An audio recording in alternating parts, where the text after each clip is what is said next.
The scripture says, see what love the Father has given us, that we should be called children of God. We are children of God. That's what we are. Are you ready to come before Him today? Surrender everything. Lay down all your sorrows and your fears, anxiety, anything that's bothering you. We open our hearts to Him. Are we ready? Let's come before the Lord. In the name of the Father, and of the Son, and of the Holy Spirit. Let's make this song as our prayer. I've carried a burden for too long on my own. I wasn't created to bear it alone. I hear your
Salamat po, Ama, sa lahat ng pagkakataon na lagi mong sinasabi sa amin. Lapit ka lang sa mga panahong minsan akala namin nahihiya na kami dahil, Panginoon, ang dami na namin ginagawang mali. Pero salamat po at patuloy niyo po kaming pinapaalalahanan na lumapit lang kami ng lumapit sa iyo. Patuloy niyo po kaming niyayakap, Panginoon. Salamat po. Salamat po.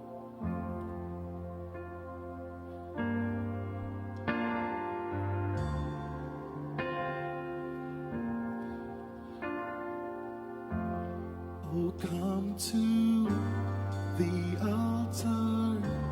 The Father's arms are open wide. Forgiveness was bought with the precious blood of Jesus Christ. Oh, come to the altar. The Father's arms are open wide. Forgiveness was bought with the precious blood of Jesus Christ.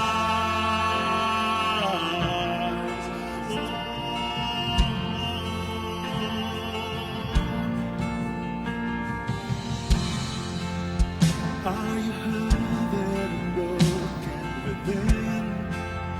Overwhelmed by the weight of your sin? Jesus is calling. Have you come to the end of yourself? Do you thirst from a drink from the well? Jesus is calling. Oh, come to the altar. The Father's arms are open wide.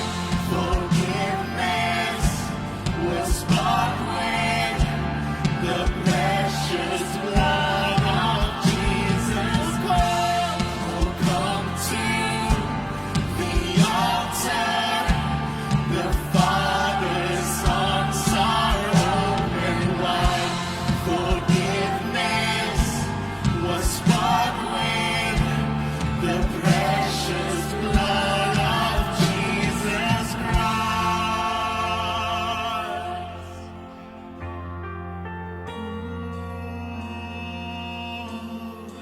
Oh, what a Savior! Isn't He wonderful? Sing hallelujah! Christ is risen. Bow down before Him, for He is Lord of all. Sing hallelujah, Christ is risen. Come on, let's proclaim this. Oh, what a Savior! Isn't He wonderful? Isn't He wonderful? Sing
Don't stop, don't stop. Keep on praising and clapping for our God today. Thank you, Jesus.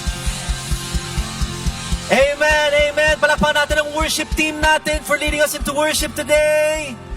And syempre, palakpakan nyo yung sarili nyo for being here today. Are you happy you came today? Diba? Kahit mainit ang panahon, thank you so much for being here. We honor your time, we honor your presence, and we honor your love for one another and for our feast. Amen?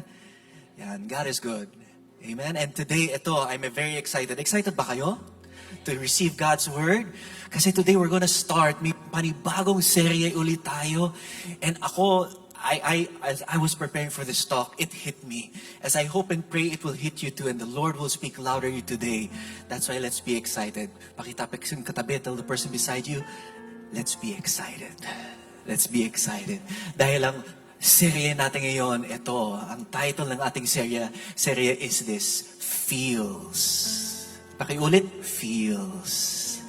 Pakitingin yung katabi, feels mo ba yung katabi mo ngayon? Dapat lang, kasi tao yan, no?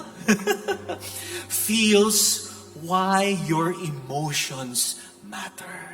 Yan. Pag-usapan natin in this 5-part teaching series about our emotions. At napakahalaga po yung mga emotions natin, no? Kailangan po natin i-acknowledge yan. But before we jump into our talk, into God's message for us, let's pray our favorite prayer here at the feast. Okay lang mo ba? So with arms open wide and our hearts to receive the Lord, in the name of the Father, and of the Son, Holy Spirit, we pray together. Today I receive all of God's love for me. Today I open myself to the unbounded, limitless, overflowing abundance of God's universe. Today I open myself to God's blessings, healing, and miracles. Today I open myself to God's Word so that I become more like Jesus every day. Today I proclaim that I am God's beloved, I am God's servant, and I am God's powerful champion. And because I am blessed, I am blessing the world in Jesus' name. Amen and amen. Dear friends, again, ulitin ko, our new series, this 5-part series is Feels, Why Your Emotions Matter. Ulitin ko, napakahalaga ang emotions natin. We need to acknowledge them. And I'm sure, kagaya binanggit ko, when I was preparing for this talk, it hit me as well. Dahil relate talaga ako dito. Our talk 1 for today is shame. Pakiulit, shame. Hindi Shane, ha? Baka may pangalan dito, Shane. Shame. And I know many of us, I'm also speaking to myself, we don't like to talk about shame. Ayaw natin pag-usapan ng shame na yan. Iniiwasan nga natin eh. Diba? Pero we need to talk about it. Kailangan natin pag-usapan because even in our shame, God is there. Amen? Even in our shame, God is still loving us. Amen? Even in our shame, God is already embracing us. Amen? Nasa-sense ko na, parang na-awkward na kayo. But this is our one big message that I want you to anchor your heart, your mind, your spirit on today. Is this. Are you ready? Say, I'm ready. God's message for us is this. You are already loved. Pakisabi sa katabi, baka hindi ang narinig ng katabi, you are already loved. Parang pag narinig ko yun, parang, totoo ba? Yung shame na nandyan ng matagal na, love ba? I'm already loved pala. And that's what we want to remind you in this talk series na pag-usapan, the different emotions that we all go through, we are already loved. Amen? Because there are 2 problems with emotions. How many? When we deal with our emotions, ito yun eh. Kasi what we fail to do most of the time is that we have trouble labeling our emotions. Nabigyan ng pangalan, ano ba ang emotions na ito? Ano yung naramdaman ko? And how we lead them. Kadalas, because we cannot identify, ano itong nafe-feel ko ngayon? Saan nanggagaling to? And because we cannot identify it, ang problema, it overwhelms us. Yung tuloy, apektado ang buong araw natin. Apektado na ang buong week natin. Apektado na ang buong buhay natin. Dear friends, when you cannot label your feelings, you cannot lead them well. Pakisabi ang katabi, I believe the person beside you needs to hear this. Pakisabi sa kanya, label your emotions. Alright? So to learn how to lead our emotions better, so that you can love God, love others, and yourself more. Yan ang goal ng ating series natin. Ulitin ko ha, this 5 talk series, let's remember it in our mind and our heart and in our soul na ito ang goal natin for this 5 talk series, feels, no? You can acknowledge your feelings and your emotions so you can love God more, you can love others more, and you can love yourself more. Kung napansin niyo mga kapatid, God created us with emotions. Amen? Pakitingin katabi. Mukhang may emotions ba ang katabi mo ngayon? Dapat lang. Kung walang emotion, hindi yan tao. Kailangan may emotion yan. God created us with emotions. Kasi we are not robots. Amen? Ulit, pakitingin mo katabi. Mukhang robot ba ang katabi mo ngayon? I hope and pray hindi. Kasi ang hirap maging robot. Kahit minsan gusto natin maging robot para tapos na, para walang emotion, walang drama. Pero kung walang drama, walang K-drama. Sa mga mahilig sa K-drama, itaas ang kamay. Di ba? Pag walang drama, walang K-drama din. Okay? Pero ito, that's why I'm glad we're not robots kagaya ng Bicentennial Man. Napanood niyo itong movie na to? Di ba si Robin Williams? Siya isang robot. Pero along his life, dahil he can live for long, gusto niya maging tao kasi na-intriga siya sa pagiging tao na we're so complex and yet we're so beautiful. That's why as we dive deeper into the beauty of our emotions, we acknowledge God's presence there. Amen? And so we raise our hands and acknowledge His word as we sing, Thy word, O God. Together we sing. Thy word.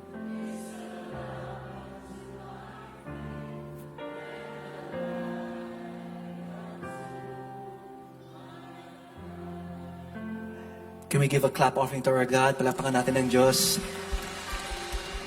And as you sit down, pwede na kayo umupo. Tell to the person beside you, feel your emotion. Feel your emotion, label your emotion, and lead your emotion. Di ba? Kumbaga parang ano yan kumbaga sa isang kabayo, tsaka yung carriage, di ba? O, pag yung emotions ang nag-lead na sa'yo, naku, mahirap yon. So, kailangan the mind has to manage the emotions. I'm not saying deny, ha? Iba yung denial. Mahirap po yan. Pag denial, lalabas at lalabas din yan somehow, some way. Minsan in ugly ways. Relate? Relate? Pag dinideny kasi, wala yan. Yung pala, nagiging busy ka na-overwhelm ka na sa gawain mo araw. Yung pala, at the end of the day, nandyan pa rin. Because you fail to label and acknowledge your emotions. The truth is this, God wanted us to have feelings. Totoo yan. That's why God created us with emotions, with feelings, because He wants us to have those feelings. No?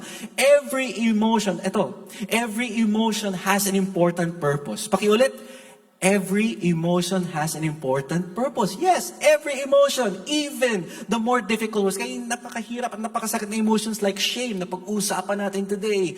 Like guilt. Nako, isa pa yan ang sakit pag guilt. Fear, anger, and sadness. Aminin natin, we all went through this spectrum ng mga emotions na to. Amen? That's why it's important we acknowledge God's word. We acknowledge His presence in our life kasi we cannot lead them alone. So tell the person beside you, don't lead your emotions alone. Don't lead your emotions alone. Kasama natin ang Diyos. Alam niyo, napakahalaga that we acknowledge the Bible. Because in the Bible, we think it's just religious? Hindi. In fact, the Bible has so many emotions kung babasahin talaga natin, di ba? In fact, it's the Psalms, Lamentations, Job, di ba? Wisdom, ang dami mga readings of despair, anguish, hurt, pain, nandyan ang lahat. Because the Bible is God's love story with us, with humans. Amen? It's a love relationship ang nandito. That's why love letter ng Diyos sa atin . Akala natin managing emotions, handling our emotions ay simula ng mga psychologists, kagaya ng father of psychology, si Wilhelm Wundt. Yan, German kasi siya. So yung WV, parang Volkswagen, di ba? So Wilhelm Wundt, di ba? O kaya si Sigmund Freud, yung father of psychotherapy or modern psychology.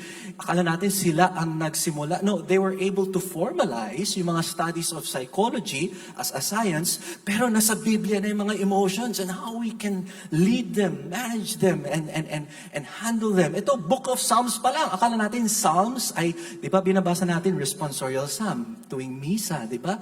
Very praiseful, always of high praise for the Lord. Pero sa Book of Psalms, sa totoo lang, there are 150 prayers that contain a plethora of emotions. Plethora, ang lalim ng salita, Brother Tony. Ang daming emotions na lumalabas din sa Psalms. Sadness, fear, grief, guilt, shame, and joy. Happiness, fulfillment, nandyan. So, example lang ha. For you here, who here experience in a way extreme sadness? Meron ba? Meron ba? No? To the point of despair. It's good. I thank you for raising your hand. I know it's not easy for those with extreme sadness and anxiety. Pero ito, Psalm 6:6-7, sabi daw, all night long I flood my bed with weeping and drench my couch with tears. Na-experience niyo po ito?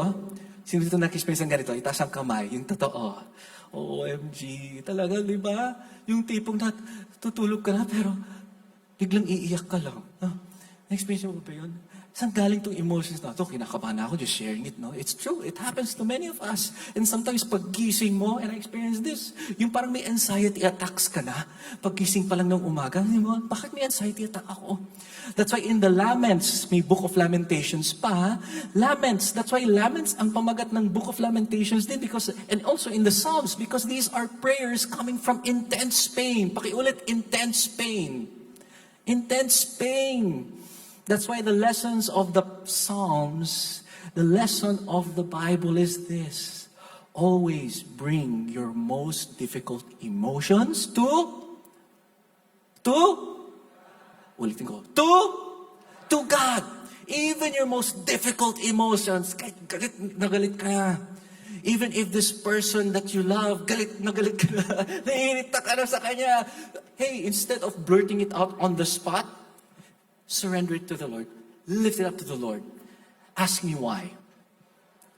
Ask me why. Because the truth is, God can take it. God can take it. He can take your emotions. He created you with emotions. He created you with feelings. He created you with the capacity to feel the grief, the anguish, the pain, the despair, the sadness, and also the joy. Kadalas kasi, when we're on our rock bottom, tsaka tayo lalapit sa Kanya. Tama? Or tama? But then, when we're feeling happy, when we're feeling overjoyed, we're feeling successful, ay parang nawawala ng Diyos sa pag-isip natin. Parang nawawala na siya because we're happy. But hey, in every emotion, whether high or low, left or right, sa gulong ng buhay, always bring it to the Lord. Psalms 149, 22-23 says, even when you're in your highest of high, ito ang ginawa ni King David, ni Haring David. They should praise Him with dancing. They should sing praises to Him with tambourines and harps. The Lord is pleased with His people. He saves the humble. And let those who worship Him rejoice in His glory. So if you're happy, if you're fulfilled, hey, don't hold it back. Mas lalo dito sa feast. Alam ko, minsan nahihiya tayo ng taas ng kamay, mag-worship. Mas lalo pag if you're a first-timer. Uli mga first-timers, nasan po kayo? First-timers! Thank you. Palapakan natin ang mga first-timers. We welcome you here, first-timers. First-timers, mamaya, kita-kits tayo dito ha. Huwag kayo mawala, first-timers ha. We want to welcome you officially to the feast. I was a first-timer myself. At yung una, sabi ko, ano to? Napaka-weird. Ano to? Spaceship ba to? Alien ba to? Bakit ka lang taas ng kamay? No? Nahiya ka pa, no? Sa una, ganun, okay, sige, na-enjoy mo yung music. Yung sunod na attend mo dito sa feast, okay, medyo ano na. No? But then you're overwhelmed. You feel God's love even more. You can't help but express it. Amen? Even those extreme emotions of joy and happiness, God welcomes those. That's why when you're filled with joy for the Lord, huwag yung pagilin ng sarili. Worship Him, love Him. But if you're on your downest of downs, hey, the best place to pray even more so is when you're on your knees and you're crying and you're down on your worst experience in life. Amen? At lumuluha ka na. Because just when you thought that God is far, those are the moments na napakalapit ang Diyos sa'yo. The Lord is closer to you than ever before when you feel that He is asleep or far away. Amen. Because here's the truth. Even God has emotions. God has emotions. Okay, para may ebidensya, no? May ebidensya sa ating Biblia. Sa Old Testament, medyo extreme ang mga emotions ni Lord, no? Pero here, God was filled with anguish nung nagkaroon ng yung flood. Anguish, ha? Hindi anger. Magkaiba yon. Anguish and anger sounds the same, pero magkaiba. Anguish is extreme sadness, extreme frustration, hindi galit. Hindi galit. He was not angry. He was overwhelmed with sadness for the sins of humanity. At yung na naging slaves, yung mga Israelites in Egypt, God felt a deep compassion. It took time bago dumating si Moises. But when the time came, the Israelites were freed, no? He felt deep compassion. Pero sa New Testament, si Jesus pa lang, when he was sad overlooking Jerusalem, diba? He was sad that the Israelites, even then, mas lalo yung mga Pharisees would not accept him as the Son of God. Mas lalo yung nasa templo siya. Di po ba? Nakita niya, naging marketplace na yung holy temple. Marketplace, holy. Nagalit siya. But then, hindi yung reaction na galit on the spot, ha?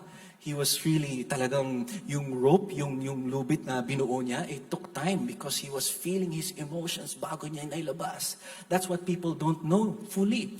At mas lalo nung namatay yung kanyang kaibigan si Lazaro. Di po ba? The shortest verse in the Bible is John 11:35, which is Jesus wept. May emotions talaga ang Diyos. That's why, dear friends, again, I pray as we journey together through this 5-part series, we must learn how to label and lead our emotions, our feelings better. Amen? Okay, high-five yung katabi. Tell the person beside you, let's be emotionally mature together. Diba? Napakahalaga yun, yung emotional maturity natin. When we deny our emotions, ito ang other side. Ito yung mahirap lang. When we deny our emotions or misuse them, we don't honor ourselves. We don't honor ourselves. And we end up damaging our relationships and with others and even ourselves. Nagiging toxic na tayo. At nagiging toxic din tayo sa iba. That's why yung pag-burst natin, di ba? Yung triggers, may pinanggalingan yan eh. Hindi yan basta-basta lang na nandyan or lalabas lang. May pinanggalingan yan. So when was the last time you got triggered with anger? Yan. Huwag niyong sagutin, okay? It could be kanina lang, bago pumunta dito, di ba? Or it could be kahapon, last night, kagabi, it could be last week. No? Or when was the last time you blurted a hurtful or cruel word? Or did something you now regret? Ako, siyempre, mahilig ako mag-drive. Minsan, ang hirap. Pag may biglang magkakat sa harap mo, yung mga ganun lang, Lord. Sige, Lord.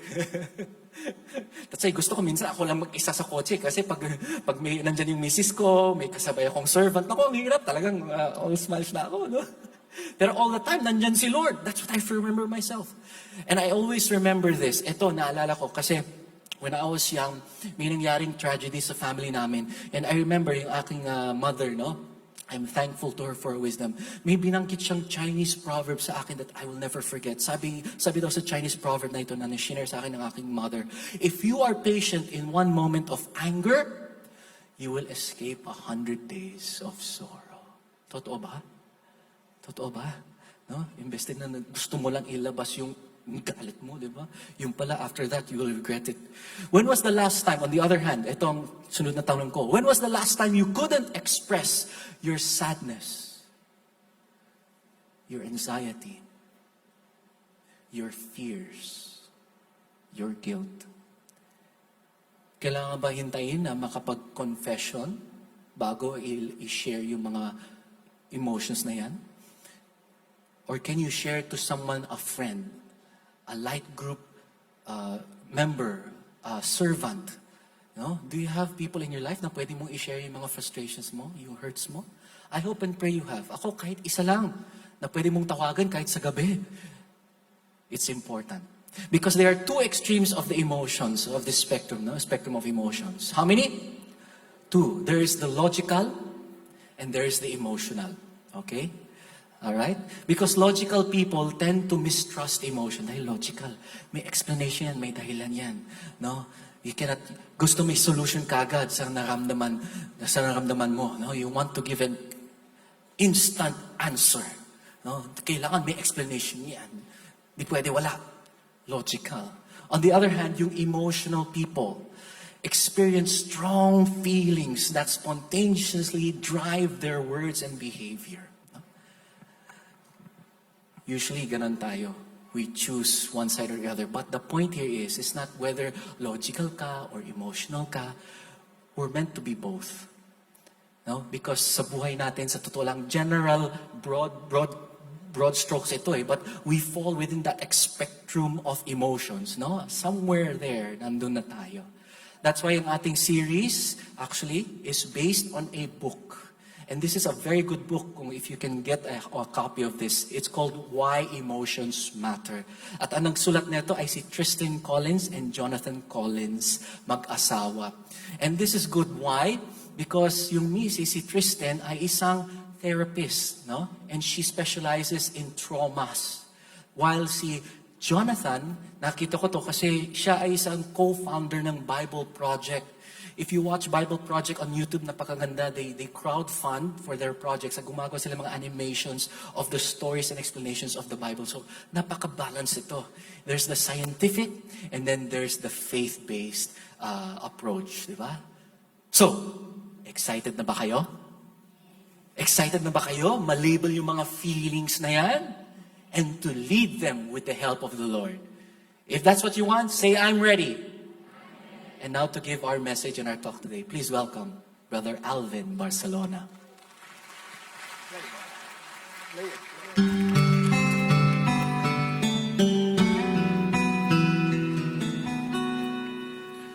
Feelings, nothing more than feelings, trying to forget my feelings of love.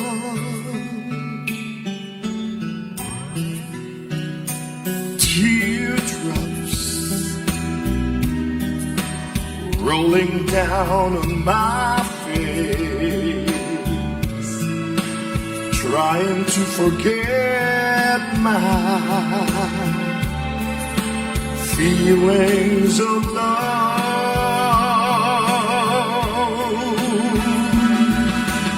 Feelings, for all my life I feel it.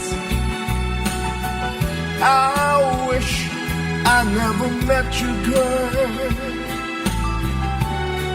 You'll never come again.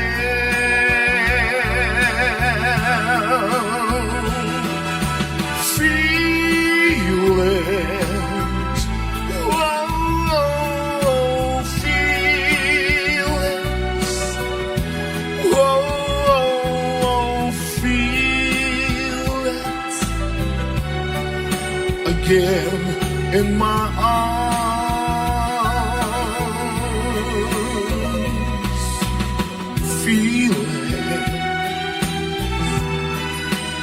Feelings like I never lost you, and feelings like I've never have you again in my heart. Feelings, for all my life I feel it. I wish I never met you, girl. You'll never come again.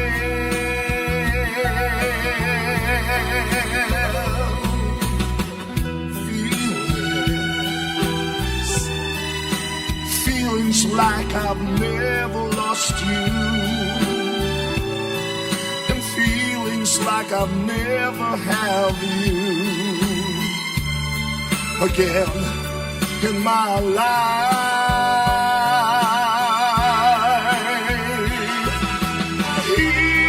Feelings, oh, feelings, oh,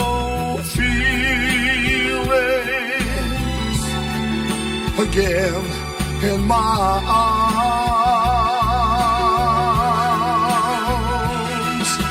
Feelings, oh, feelings, oh, feelings.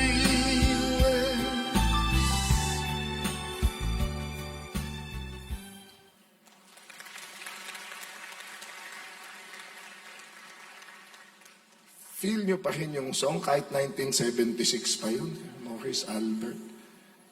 O ba't ba hindi, Feelings are boundless and eternal pa nga. Sabihin ko sa inyo bakit yan ang kinanta ko. Pero babatiin ko muna kayo ng happy, merry month of May. Mayo na. Sabihin mo sa katabi mo, Mayo na. Makikipiesta na ako sa inyo. Di ba nung mga bata tayo, inaantay natin ang Mayo kasi ng peak ng summer vacation. Puntahan na sa mga probinsya, Paliga, di ba? Flores de Mayo, Santa Cruzan, beach, di ba? Ngayon, Mayo, may pasok pa eh. Bago, pero babalik na daw nila yung school year, di ba? Although online dahil the heat, we all know about it. Pero napaka-colorful ng Mayo eh. Parang mga emotions natin. They give color to our life. Pero eto po, habang kinakanta ko yun, may pinipigilan din akong emosyon. Kasi may sinabi dong, I wish, hindi naman yung hindi na babalik, yung nawala sa yung babae. Andito po yung asawa ko, siya kasama ko. Pero, kasi po, ang Mayo sa akin, May 1, birthday po ng nanay ko. Kaya kapag May 1, masaya kami noon kasi yun nga, lalabas kami kasama ng nanay ko, lagi kami may plano. Nung May 1, lumabas nga kami sa sementeryo na. Kasi second anniversary na ng pagkamatay, pagkayao ng... birthday pala. Birthday ng mami ko, second birthday niya mula nung siya yumao. Kaya feel ko yon hanggang ngayon, yung feel ng loss at ng grief at ng pain. Well, sabi ni Brother Tony, sa Bible, di ba? Hindi naman yan heartless book na panay principles and theology, hindi. Punong-puno ng emosyon. At sabi nga ni Brother Tony, kahit si Jesus showed and expressed emotions, hindi ba? Tao siya eh. He was happy. Tanong niyo bakit? Dahil siya ay Messiah. Loading, hindi gets. Ang bagal. Pero, umiiyak din siya. Tanong niyo bakit? Because Jesus Christ. Sabi na nga ba, matatalino lang yung joke ko.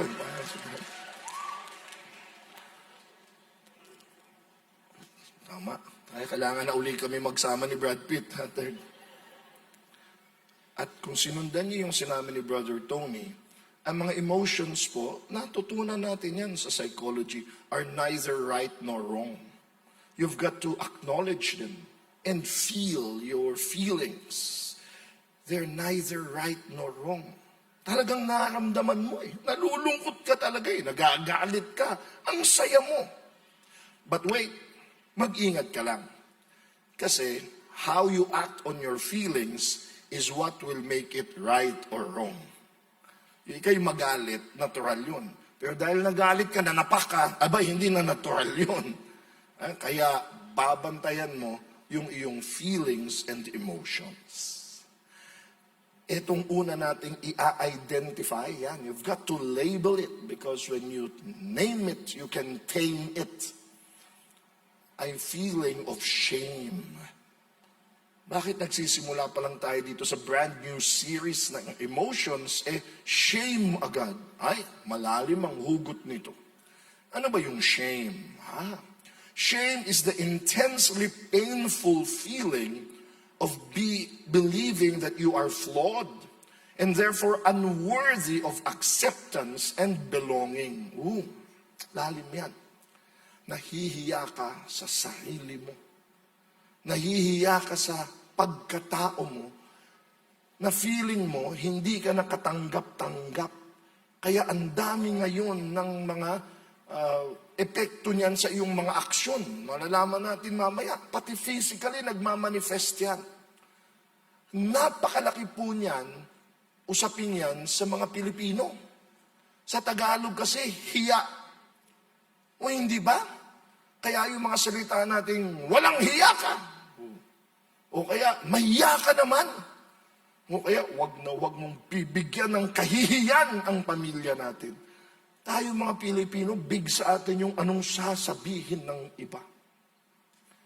At minsan nga, pag marami sa inyo nag-a-abroad, makukumpara nyo ang Pilipino or Asian daw in general, talagang medyo withdrawn tayo Medyo may hiya tayo Kaya mamaya titignan natin saan mabuti yan, saan hindi mabuti.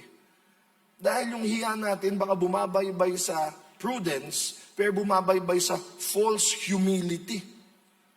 Di ba? Titingnan nyo yung mga Amerikano, halimbawa, di ba? Pag may bago silang kotse, di ba? How are you? I feel great! I've got a new car! Oh! Tapos ang sagot sa inyo, good for you! I'm proud of you! Di ba? Tayo sinabing, di ba? Uy! May bago kang kotse! Hindi, iram lang. Tsamba lang ito. Napanalunan ko lang ito sa raffle. Diba? Ayaw na. Bakit? Ba't di mo sabihin? Nagsumikap ako, di ba?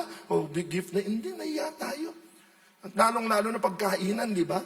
Ay, kailan lang minimbita akong Amerikano Amerikano. Come, join us for lunch. Okay, sumama nga. Sa aming mga Pilipino, aya lang yun, hindi serious yun. Tinuloy ko.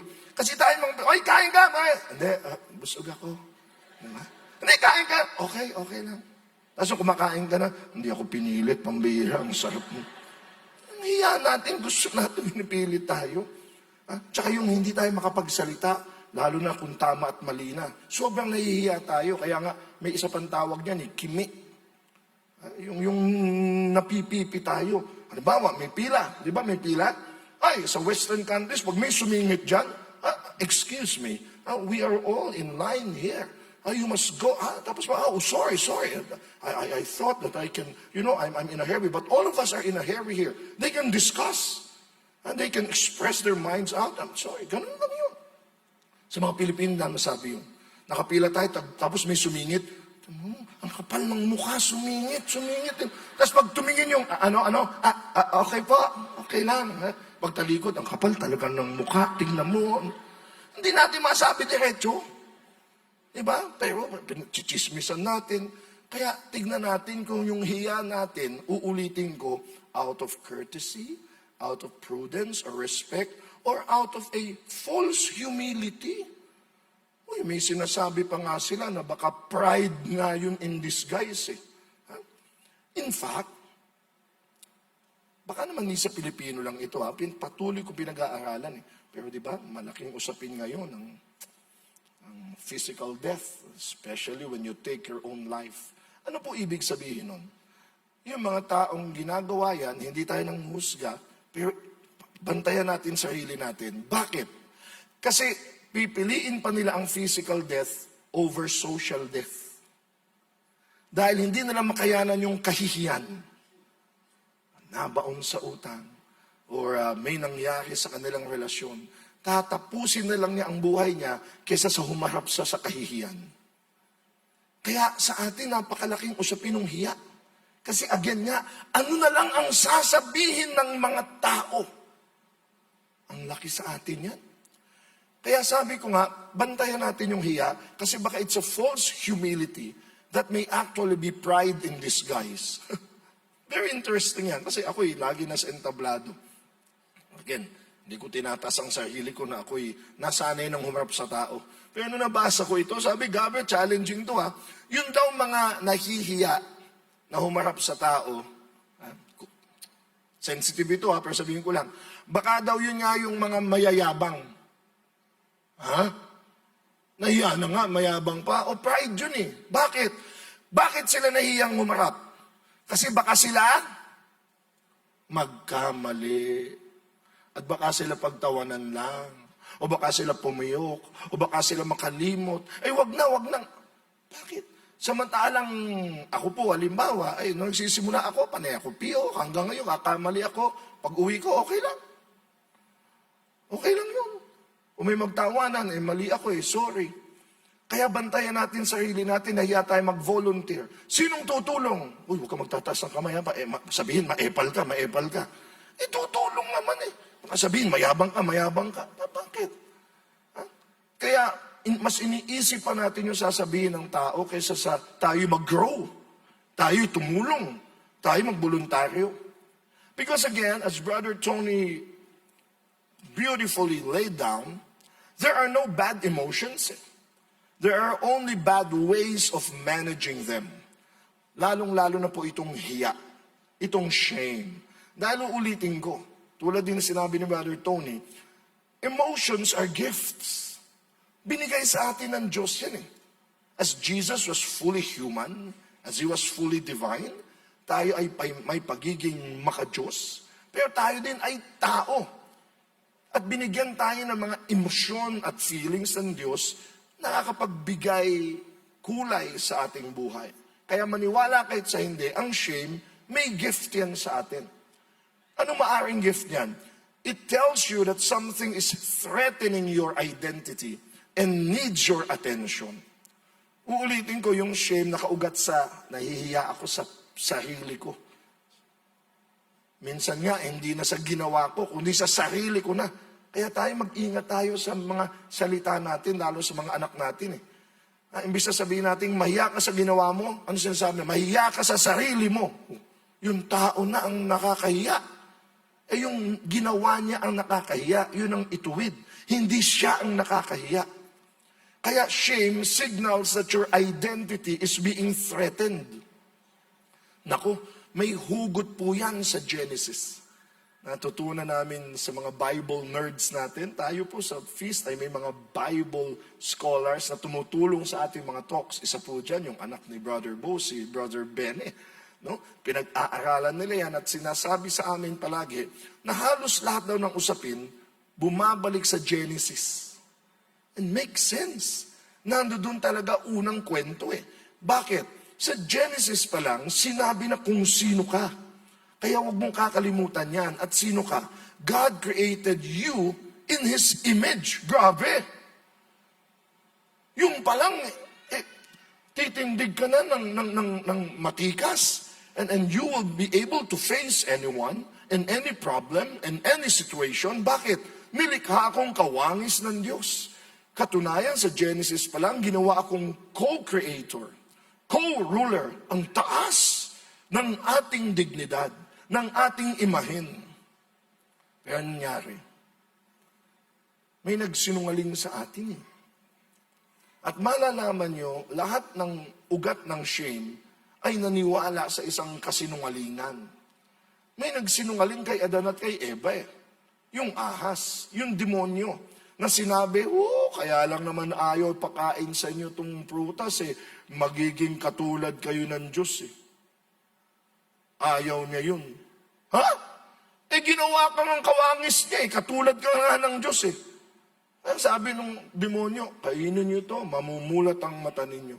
Naniwala sila sa kasinungalingang yon, and they stopped trusting God.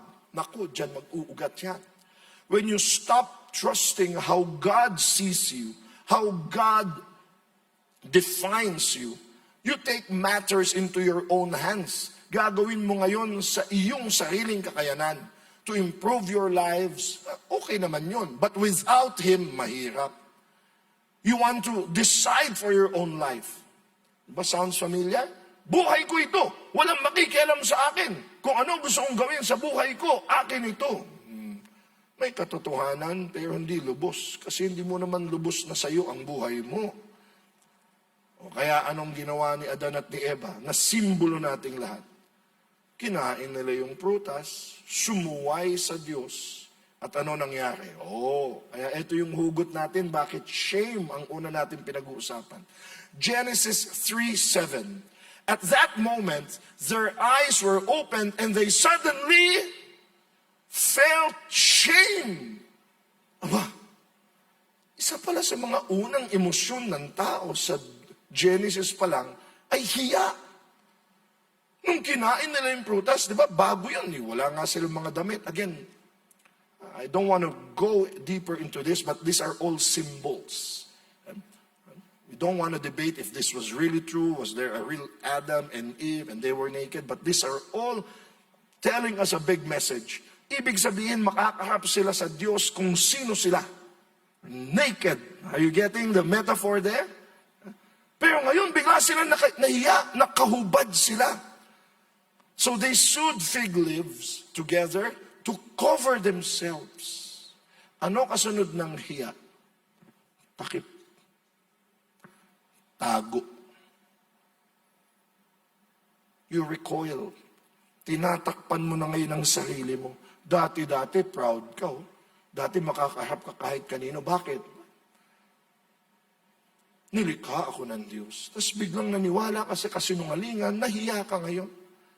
Kaya tignan nyo, kung tutuloy nyo yung Genesis 3:8-9, when the cool evening breezes were blowing, the man and his wife heard the Lord God walking about in the garden. Yan nga yung basihan eh. Diba talk ko lagi yan pag Holy Week retreat? Basihan na bago yon ang Diyos lumalakad kasama nila. Grabe ang Diyos, oh. Siguro holding hands pa sila sa hardin. Kaya isang araw, nung naglakad ulit ang Diyos, hinanap sila. Pero anong ginawa nila this time? They hid. Ayan ang kasunod ng shame. Tatakpan mo, magtatago ka. They hid from the Lord. Sa Diyos ka na ngayon nagtatago among the trees. Then the Lord God called to the man, "Where are you?" Yung simpleng tanong na nasaan ka, takot na sila. Nalagot na, hanap na tayo. Baka naman yung tawag na yun, tawag ng isang ama na naghahanap sa kanyang anak, nag-aalala. Baka dati silang, pag nandiyan ako, excited, Daddy, Papa, andito na, walking na tayo. But ngayon, nasan kayo? Tatago na? Pero kita nyo, familiar tayo dyan kasi pag tayo may nagawang hindi tama, kahit konting tanong lang, agad, di ba? Sensitive tayo.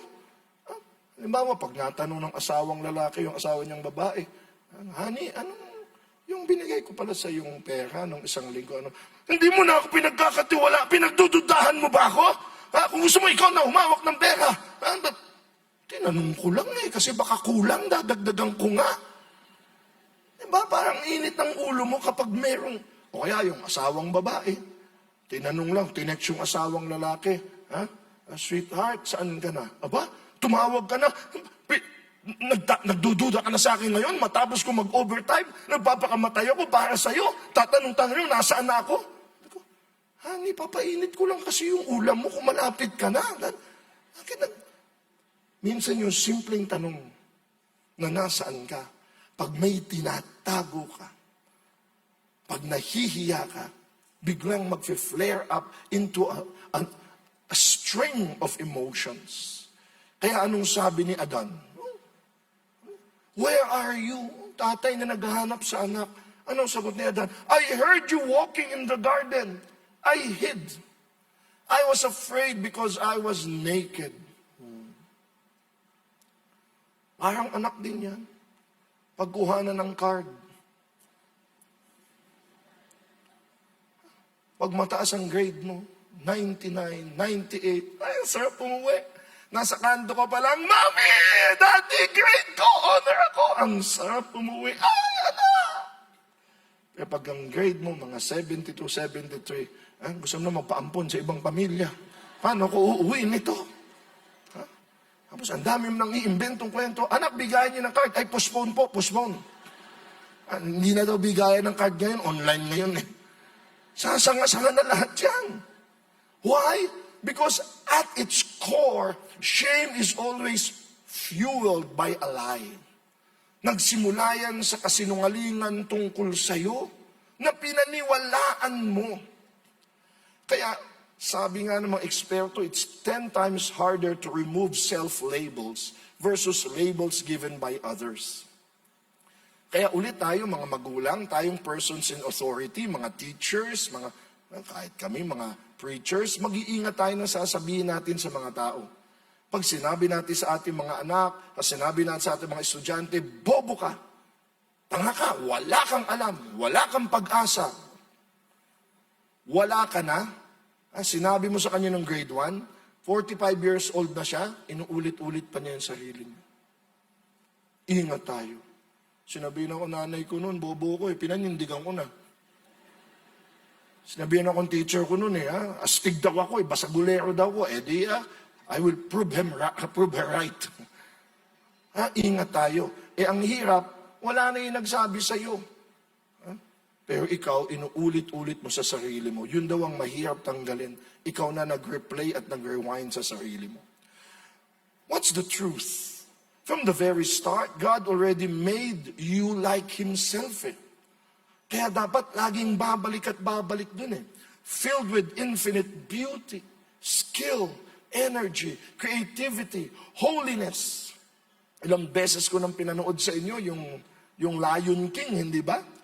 Anak si Simba ni Mufasa, anak siya ng hari. Excited na nga siya dahil siya susunod na magiging hari.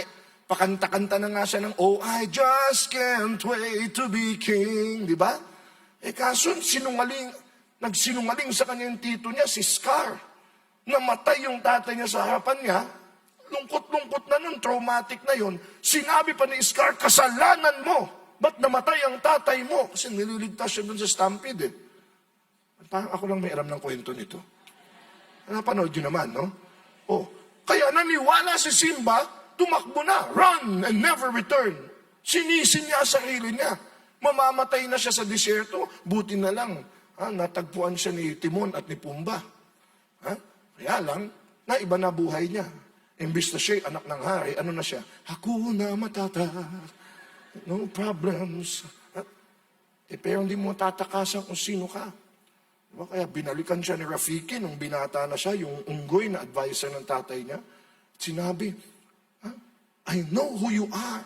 Publican mo yun. You are Mufasa's son. Sabi niya, no. I'm not who I used to be. Tapos pinakita sa kanya. He had a reflection of his father. Hanggang sa siya'y na-led doon sa savannah, nagpakita yung tatay niya, di ba? Naalala niyo? Tapos nagpakita yung tatay niya sa ulap, di ba? Ano lang ang sinabi? Remember. Father, remember. You have forgotten me. Alam ko yung script di ba? No, Father, I have not forgotten you. You have forgotten who you are, so you have forgotten me. Father, don't leave me. Remember. Pray.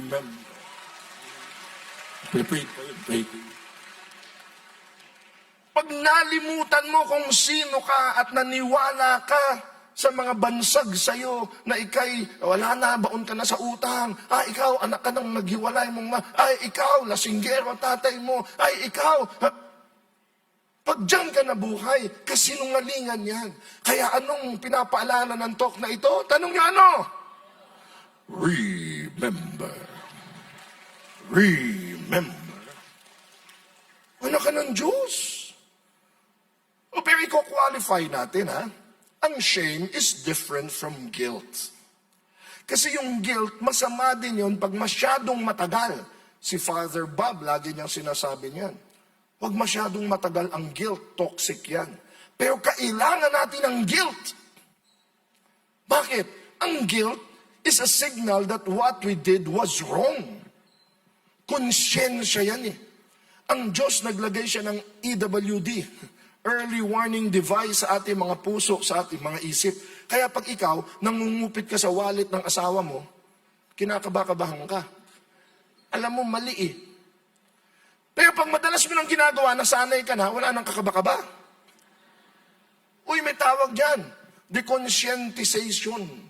Tinanggal mo yung konsyensya mo.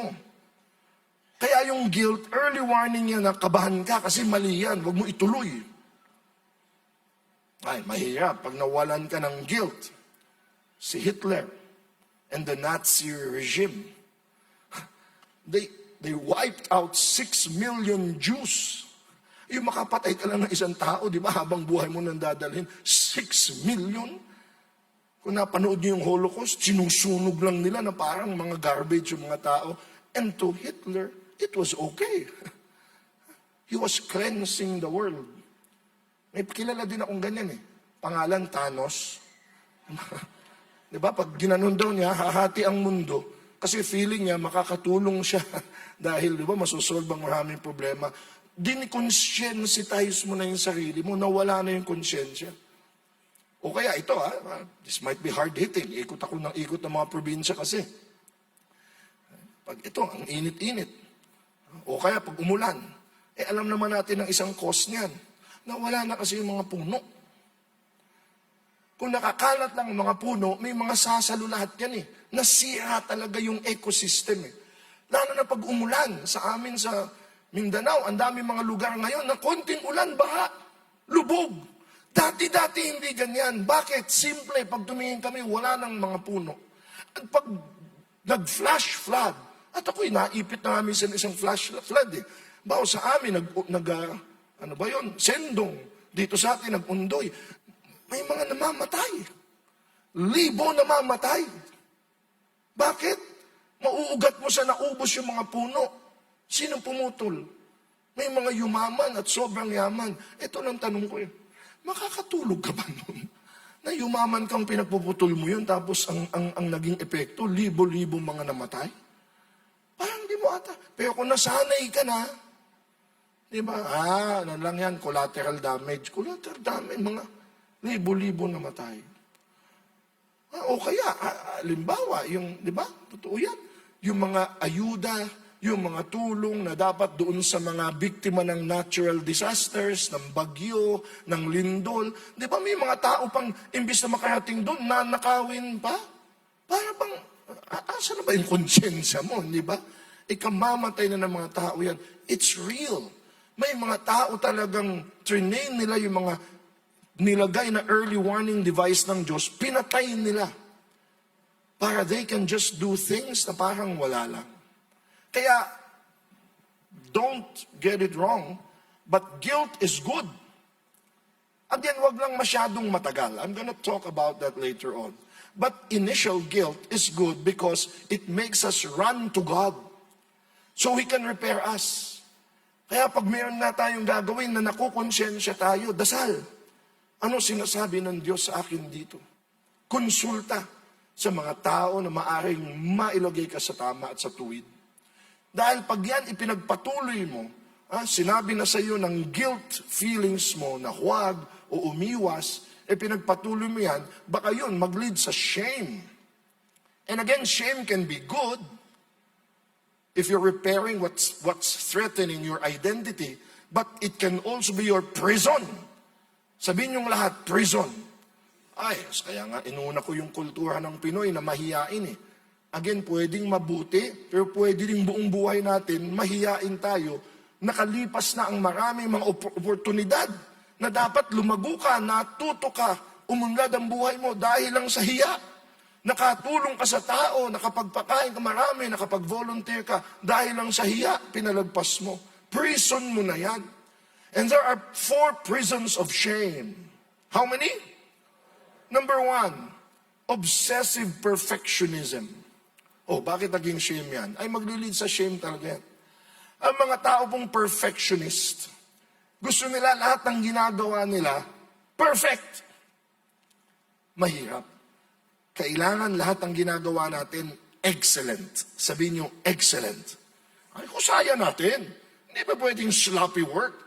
Anak tayo ng Diyos, dapat tayong pinakamahusay ng mga teachers, doctors, engineers, call center agents, drivers, chefs, tayong pinakamahusay. Pero pag perfection ang hinanap mo, lagi kang mafu-frustrate. Lagi kang anxious at magagalit na kahit ano gawin mo, laging may kulang, noon ganyan ako eh. Hanggang ngayon, I still get that, pero more or less napagtagumpayan ko na kasi I face people. At mawala kayo sa hindi, pagkatapos nito, noon, pag uwi ko, ano kaya mali kong ginawa? Yung suot ko kaya tama sa kanila? Yung buhok ko kaya tama ba yung hati? At baka nangiti yung isa doon sa baka ako pinagtawanan niya. Nako, preso yan. Na ang hinahanap mo sa sarili mo, mali. Imbis na, thank you Lord, I did my best. Thank you, Lord. Ginamit mo ako makabless ng tao. Noon kasi, alam ko, ginagamit ni Lord, na mabless sa mga tao. Pero pag may isa na nag-walk out, may isa lang na, hindi na ako makatulog, may humikab, no? Nagtotok ako, wala akong kwenta, wala akong... At ang hirap niyan, pag perfectionist ka sa sarili mo, magiging ganyan ka din sa iba. Magiging critical ka rin sa iba. Kung ang hinahanap mo, nakikita mo sa sarili mo, yung mga mali mo palagi at yung pinalalaki mo, ganun ka rin sa iba. Again, parang anak mo uli yan sa card. Mami, grade ko sa English, 95. Oh, Science, 96. Math, 97. Oo nga, pero tignan mo tong PE mo, bakit 82 lang? Ang dami nung matataas, tapos nakita mo yung mababa. Sabihin mo sa kanya, improve na yun, pero palakpakan mo naman yung kanyang mga matataas. Kaya ako lagi ko sinasabi sa mga teachers namin, kasi matatapos na yung bigayan ng card. Unahin nyo yung mga mabubuting ginawa. Kasi pag sinabi yung mabubuting ginawa, may lisensya ka na para sabihin kung ano yung dapat yung i-improve.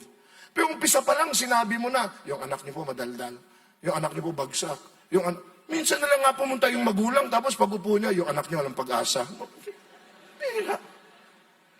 Kaya ako pupunta dito, wala man lang mabuti. Kaya sa school namin, dapat, kahit nga bagsak, huwag mo muna unahin yan. Sabihin mo muna, yung anak niyo po, ang galing magwalis. Mayroon namang mabuting ginawa yun hindi ba? Tapos pag sabi mo, yung anak niyo po, naku, talagang ang masipag, masinop talaga, salamat. Opo, by the way, bagsak po siya sa math, sa science, at least meron ng may pondo. Tinuturo ko din yan, deposit, withdraw, deposit, kahit sa mga anak nyo, sa asawa nyo, sa mga empleyado nyo. Kasi meron namang mabuti. Bugbugin mo, punuin mo muna ng mabuti kasi may mabuting nagagawa siya. Para may lisensya ka ngayon, para sabihin sa kanyang, ang galing-galing ng ginawa mo, ang galing mong kumanta, ang galing mo sa tao. At saka mo sabihin, pero ang baho ng hininga mo. At least carry. Gets nyo?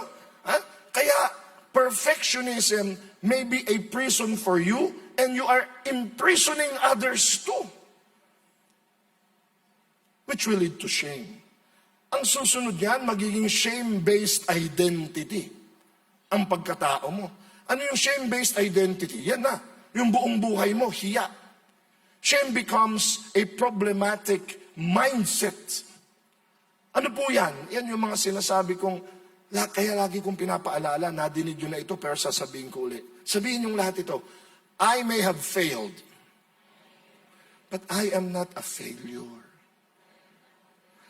I may have committed mistakes, but I am not a mistake.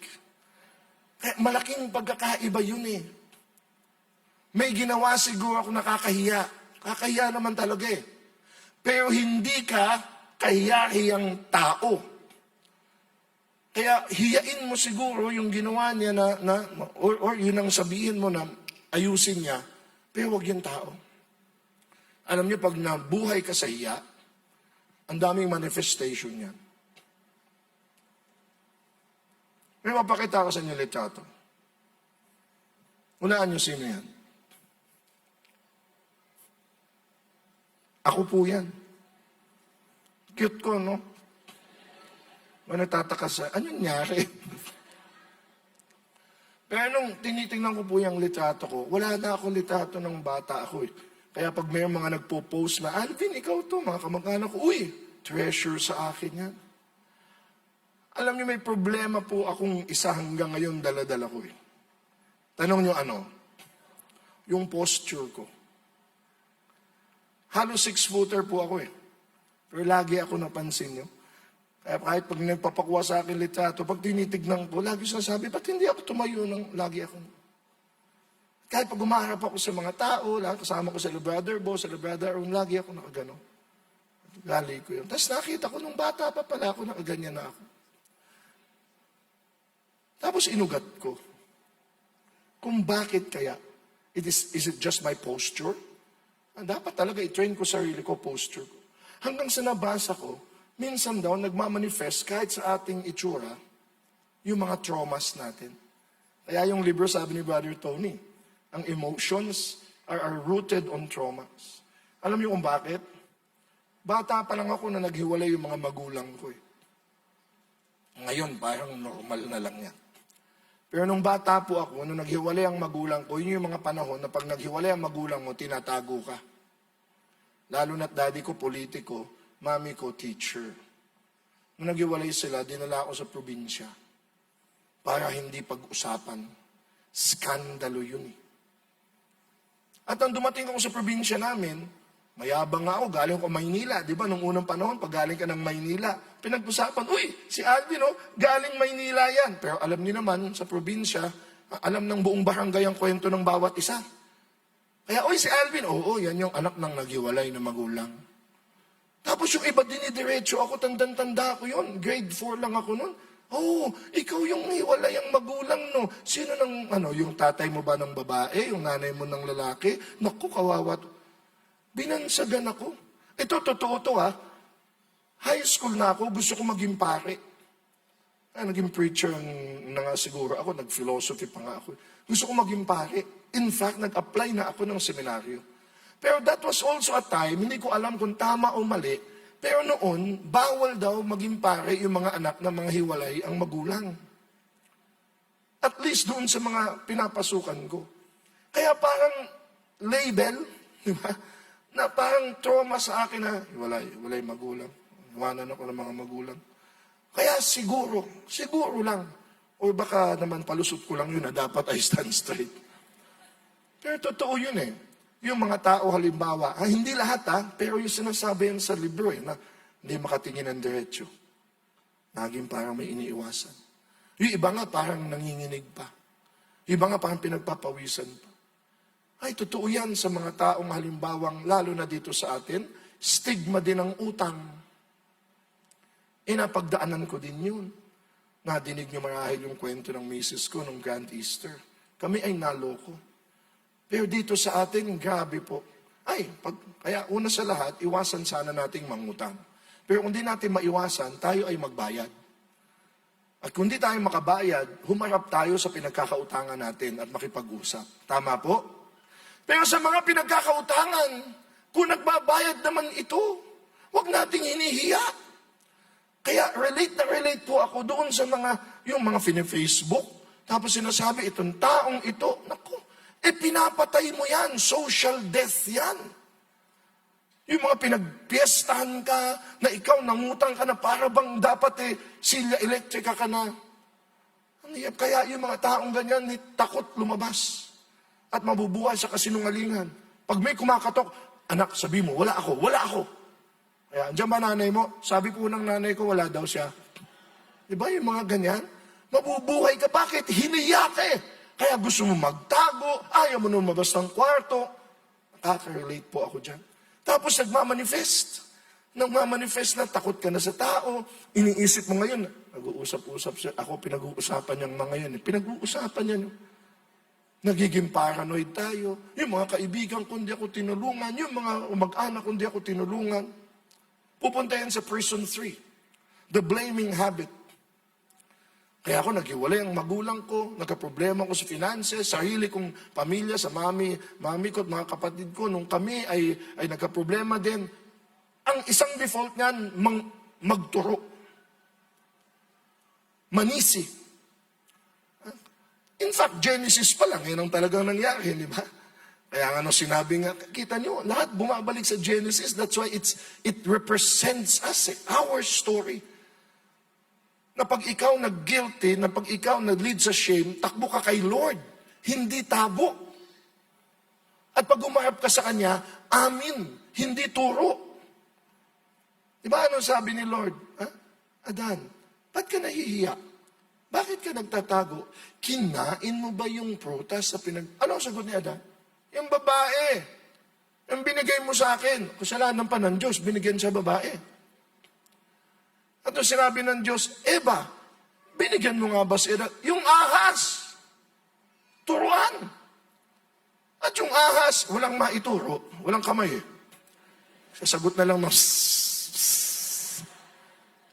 Sa kanya nabuntong, gagapang ka, papapaapakan ka, nagditutunga. Pero di ba ano lagi ko sinabi? Pag ikaw nagkamali at lahat tayo magkakamali, kaya ngayon ang kwento ni Adan at ni Eva, palagay nyo ba nagulat pa ang Diyos na nagkamali sila? What if that was a test na pag nagkamali ka, ang sagot, lumapit ka sa Diyos. Humingi ng tawad. Dahil yan ang kwento ng parable of the prodigal son. Bumalik ka sa Diyos, humingi ng tawad. What if, Adan, kinain mo ba ang prutas sa pinagba? What if ko sagot ni Adan, opo, nagkamali po ako. Tapos ang kwento, ang iksilan ng Bible. Genesis, and they live happily forever after. Wala na mga Exodus, Leviticus, kung ano-ano pa. Di ba? Hindi. Nagtuturo. At hanggang ngayon, yan tayo Imbis na we own to our mistakes, which we will commit. All of us are imperfect. We will commit mistakes with our finances, with our relationships, with our health life. But the secret there is to own up to it. But shame usually leads to blame. You blame others until you blame yourself. Ang hirap in blaming others, when we focus our emotional energy on blaming others, we're not healing our shame. Pag panay tayo, turo. Di ba sabi nga nila, pag nagturo ka, yung 3 daliri bumabalik sa'yo. Yung isa neutral yan, nakaganyan Paano ka ba magturo? Gano'n? Kaya nga sabi ko, kung talagang wala kang kasalanan, turo mo lahat. Mukha ka naman, ikaw. Bumabalik sa iyo. What does that mean? It's symbolic as well. Ikaw din.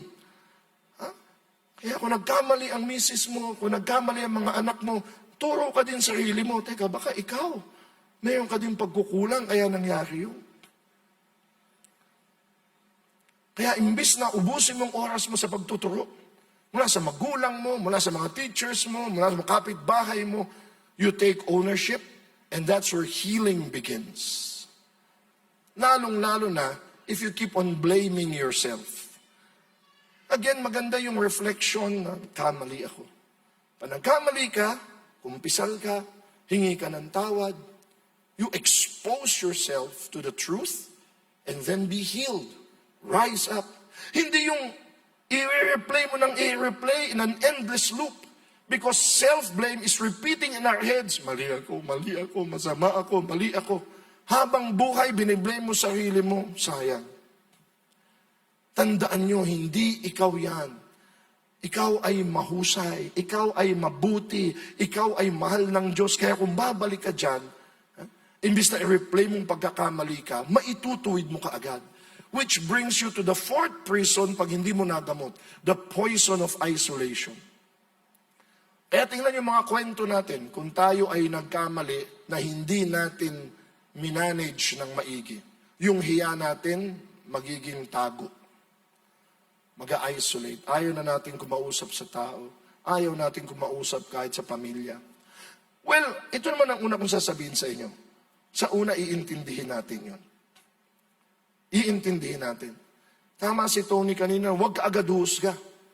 Tayo din kasi minsan nihusgahan natin yung damdamin. Yung damdamin, inuunawa muna yan. Kasi feeling yan yung excitement, di ba? Excited ako! Excited ka dyan, Kakain lang tayo sa Jollibee, excited ka na. Baka hindi mo alam, kaya pala siya excited kahit Jollibee, ay dahil magsasama-sama na rin ng pamilya nila o yung jowa niya. Ang bilis nating humusga dun sa emotions, hindi natin underlying. Nalulungkot ako. Huwag kang nalulungkot-lungkot dyan. Maging masaya ka. Ang Diyos. Baka yung lungkot niya pala, ang ugat nun pagod. At yung pagod, hindi mo yun madidinay. At hindi mo muna pakinggan. Ba't ka ba nalulungkot? Kasi ako lang po, kung sasabihin, alam niyo ba kung saan po ako galing ngayon? Nung Biyernes po, lumipad po ako ng Mindanao, ng Butuan. Alas 3, alas 2 ako nagising ng madaling araw. Lipad po ako ng alas 4. Meeting sa Butuan, nag-talk po ako. Hapon, alas 4, bumiyahe po ako ng Visayas sa Cebu para matulog.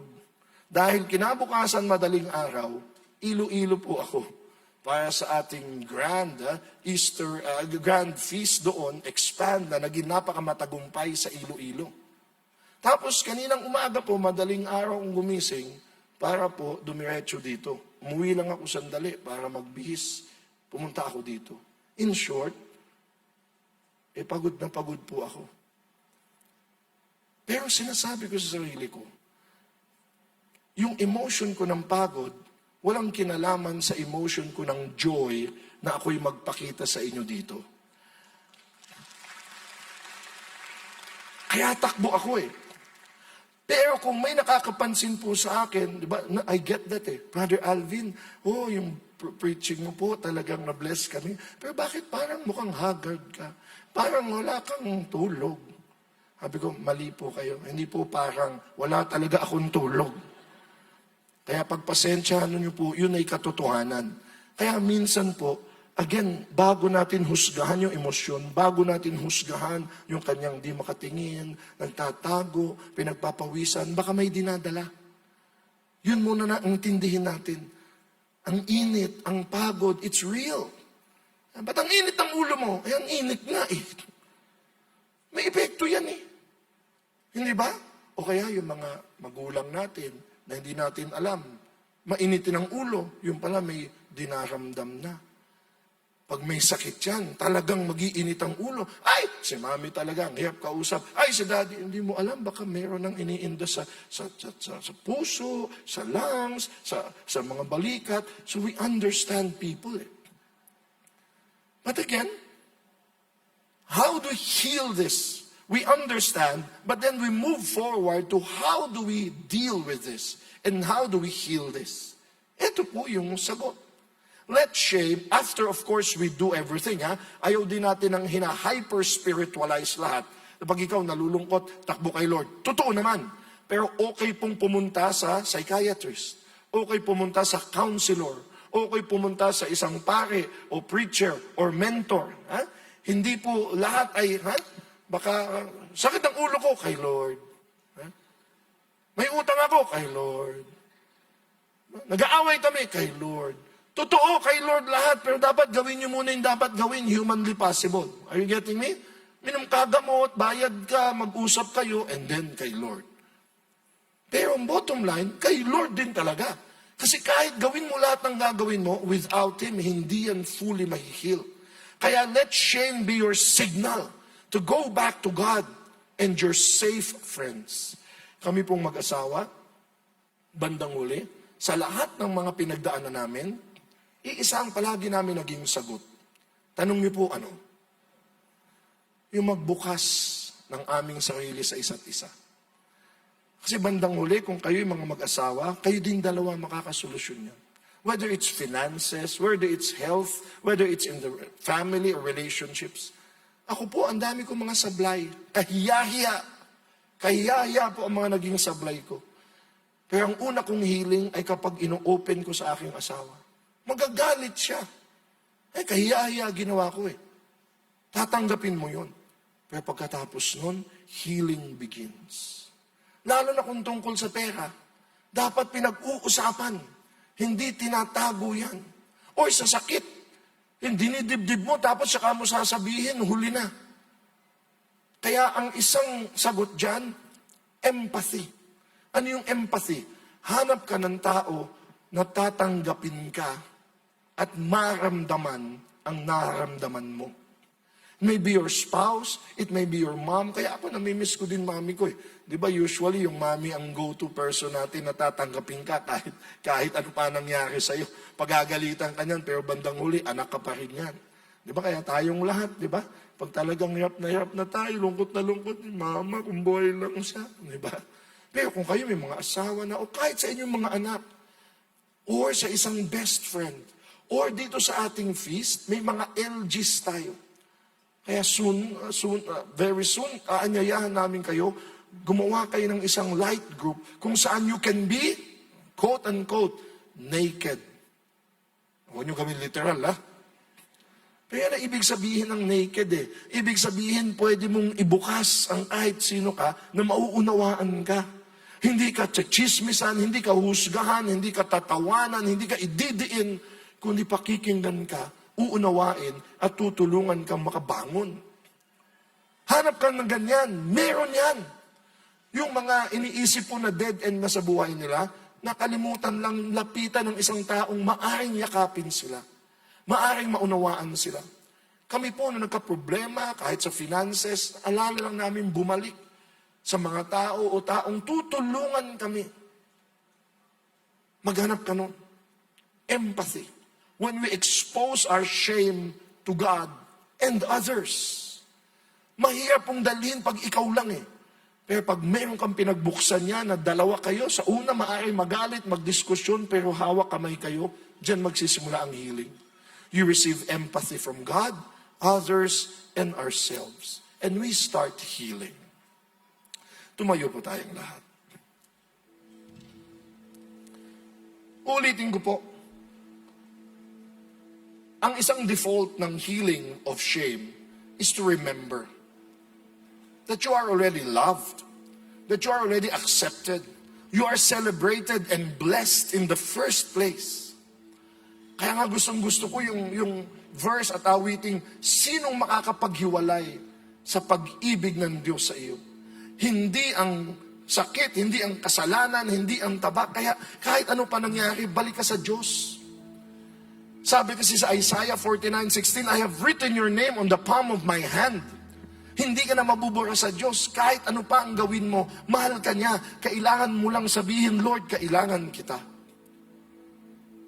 At inuulit ko, kahit sa kwento pa sa Genesis, nagkasala si Adan at si Eva. Oo, sila ay binanish mula sa paraiso. Pero nangako kaagad ang Diyos Ama, magpapadala ako ng magliligtas sa inyo. At dumating nga si Jesus. At siya ang nakatanggap ng sobrang kahihiyan sa krus. Dinuraan, sinuntok, pinaradang nagbubuhat ng wala namang kasalanan. Hanggang sa namatay in public as a criminal of which he was not. And yet, tinanggap niya lahat ng kahihiyan na yun. Bakit? Para hindi na tayo mahiya. He took our shame and our guilt. Huling kwento ha, I just can't resist. Itong old story na pero kwento ko lang. Kami ni Brother Bo may kaibigan, si Brother Pio. Baka may kilala pa kayo sa inyo. Minsan, siya ay nagkaroon ng bisitang Amerikano. Pinatry niya sa bahay niya. Ang pangalan si Dog, Amerikano.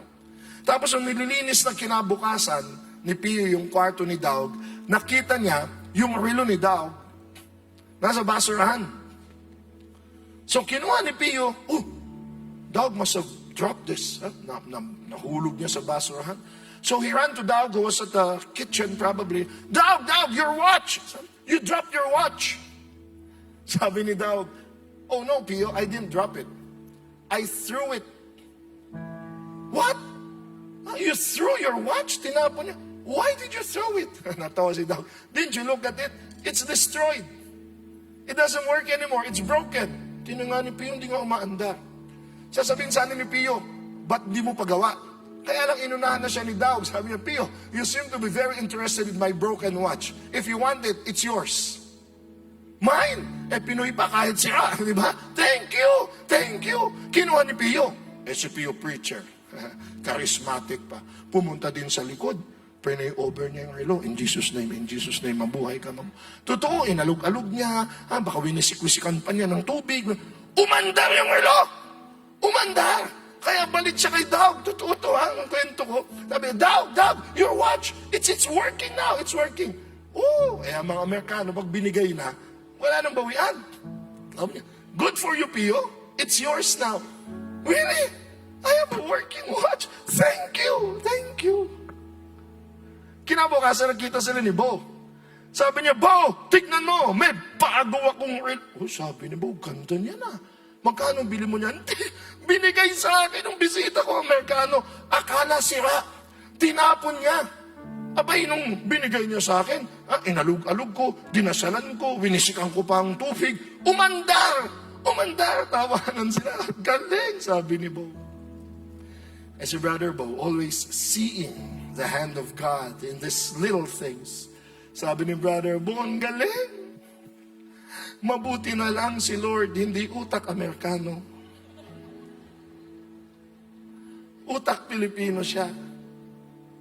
Kasi pag tayo nasisiha, hindi niya tayo tinatapon.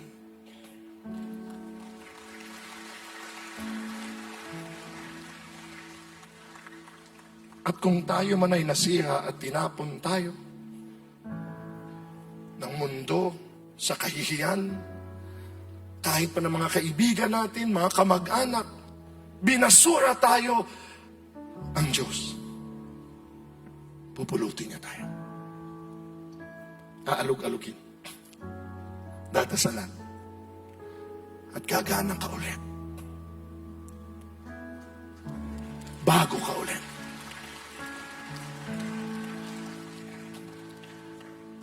Kaya po yung Alvin, na lagi nakayuko noon, lagi ko naiisip na naiwanan ng mga magulang o nagka-problema sa utang o kung ano-ano pa. Lagi kong pinapaalala, nasiha man ako, pero sa kamay ng Diyos at ng mga taong tatanggap at nagmamahal sa akin, gagana uli ako. Kaya titindig ako ng diretso at haharap kahit kanino.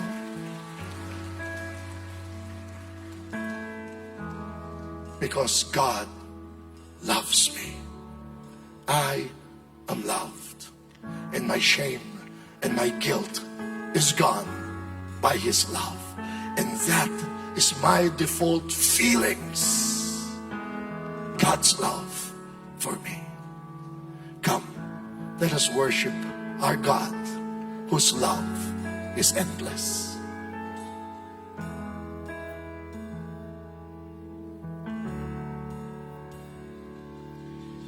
I could run 1,000 miles to win the race of life, but what's the value without you? I could write 1,000 songs to captivate your heart, but more than offerings, you just seek mine hurts of me. You see me, you see my heart through the eyes of your mercy, in the light of your Son. You love me with open arms, in the pride of the Father.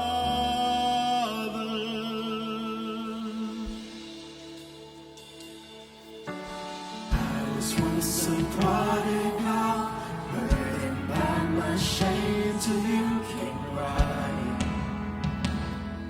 to remind me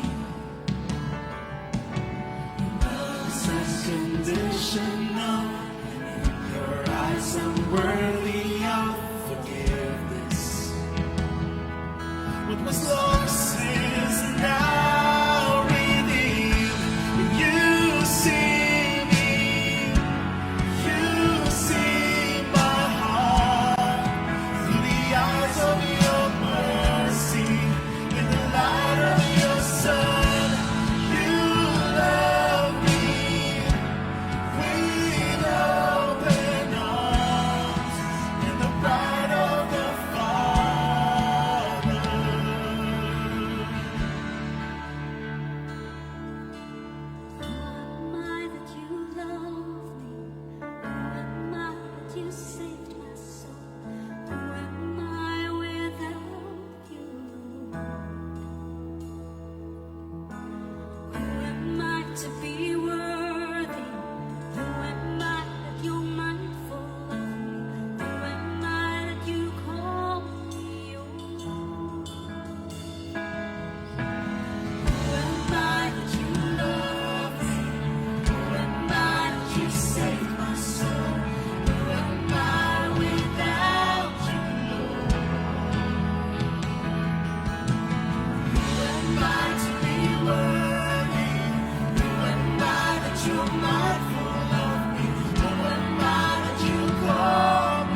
I invite you to put your hands close to your heart so that you feel your emotions. God's beautiful, precious gifts to us. As we thank God for these wonderful gifts, they color our life. But we also ask God to grant us the grace to learn how to manage our emotions so that our default be God's love for us. God's love that heals us, that heals every area of our lives, in our family life, in our health life, in our finances, in our jobs, in our businesses, in our personal lives, in our ministry life, where there is shame and there is guilt and there is pain and there is trouble. Let God's love fill our hearts. This we pray, Jesus, that you see in our heart, that you be in our hearts. This we lift up in the mighty name of Jesus. We pray, we say.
We praise you, God. We worship your name.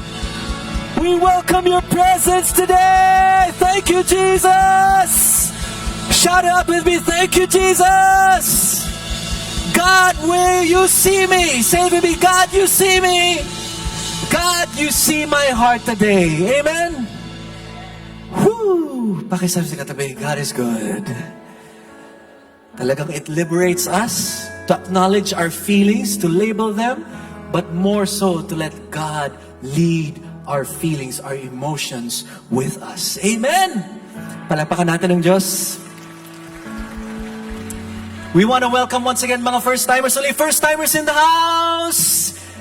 First-timers, huwag kayo mawala after our session. Please join us here sa tabi ng stage. We want to officially welcome you to the feast and may welcoming gift kami para sa inyo. Sounds good? If you're beside a first-timer, please welcome them. Welcome home. Welcome home. And we also have good news because confirming today, although we have to officially announce it, for those commuting, mas lalo yung papuntang Taft or papuntang MOA, we have electronic buses po dito sa may Gate 1, no? These are available for us in all Sundays. Although we're yet to formalize it, pero as of this moment, if you're commuting, please approach the e-buses na kulay blue. They're ready for you, no? So we're making it more accessible now. But as we come to a close, can we invite you to sit down for a while? Okay lang po ba? Because we have a special guest here who will be sharing with us about a special mercy ministry that is also close to my heart as well. Please welcome on the stage Brother Jodine Sola of He Cares Foundation.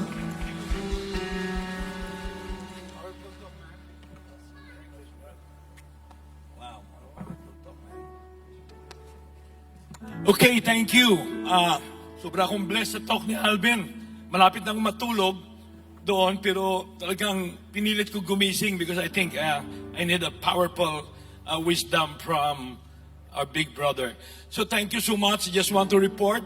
Last year, nandito kami last year. We're doing campaign for a back-to-school program. and we're able to send more than 700 scholars and tuloy-tuloy ang kanilang pag-aaral. And ngayon yung iba sa kanila ay mag-graduates na, and we are so blessed in administering to our back-to-school program.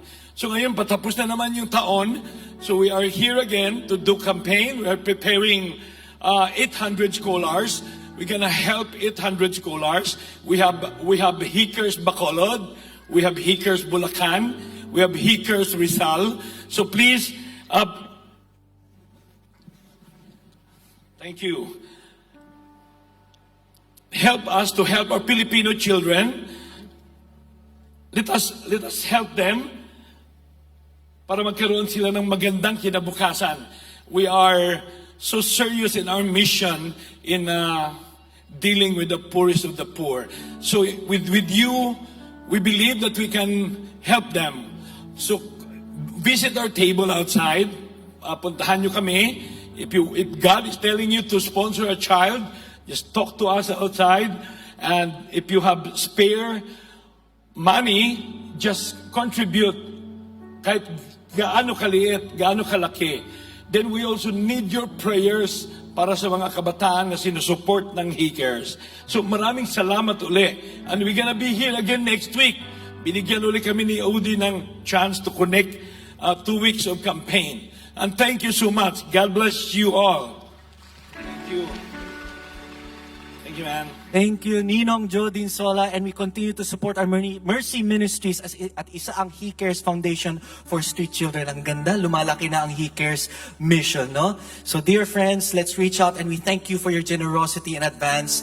And aside from your generosity, we also invite you, maybe God is calling you not only just to give, but to also give your time and talent. Join us and serve with us here at the feast.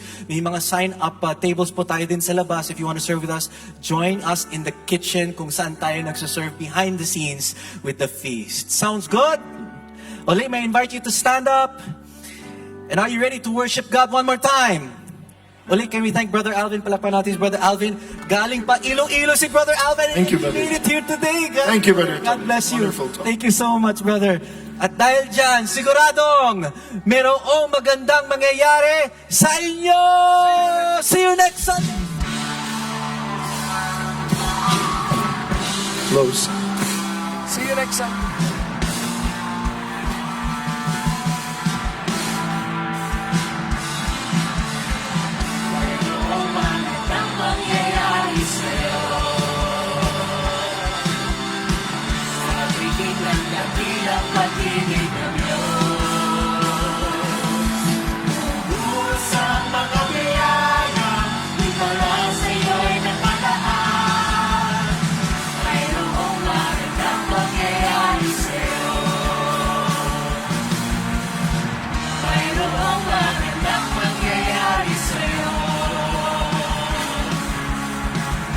Pagbubukas ka sa pag-ibig ng Diyos. Pag-asa, kagalakan, kapayapaan ay matatatag. Mayroong magandang mangyayari sa'yo. Mayroong magandang mangyayari sa'yo. Sa pag-ibigay mo, sa pag-ibig ng Diyos.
Thank you for joining us here at the Feast Bay Area as